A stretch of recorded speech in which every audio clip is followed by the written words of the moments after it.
James, a servant of God and of the Lord Jesus Christ, to the 12 tribes scattered among the nations, greetings.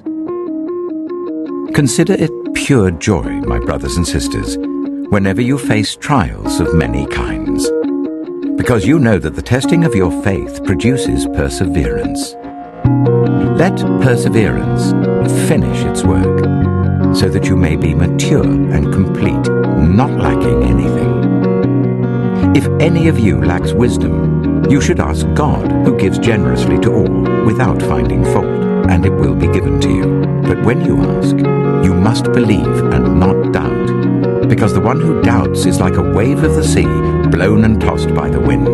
That person should not expect to receive anything from the Lord. Such a person is double-minded and unstable in all they do. Believers in humble circumstances ought to take pride in their high position, but the rich should take pride in their humiliation, since they will pass away like a wild flower. For the sun rises with scorching heat and withers the plant. Its blossom falls and its beauty is destroyed. In the same way, the rich will fade away, even while they go about their business. Blessed is the one who perseveres under trial, because, having stood the test, that person will receive the crown of life that the Lord has promised to those who love him. When tempted, no one should say, "God is tempting me."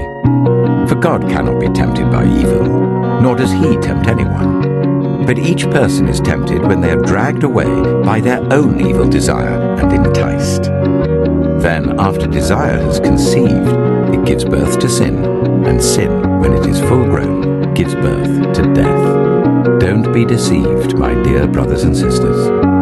Every good and perfect gift is from above, coming down from the Father of the heavenly lights, who does not change like shifting shadows. He chose to give us birth through the word of truth, that we might be a kind of first fruits of all he created. My dear brothers and sisters, take note of this. Everyone should be quick to listen, slow to speak, and slow to become angry, because human anger does not produce the righteousness that God desires. Therefore, get rid of all moral filth and the evil that is so prevalent, and humbly accept the word planted in you, which can save you. Do not merely listen to the word and so deceive yourselves. Do what it says. Anyone who listens to the word but does not do what it says is like someone who looks at his face in a mirror, and after looking at himself, goes away and immediately forgets what he looks like.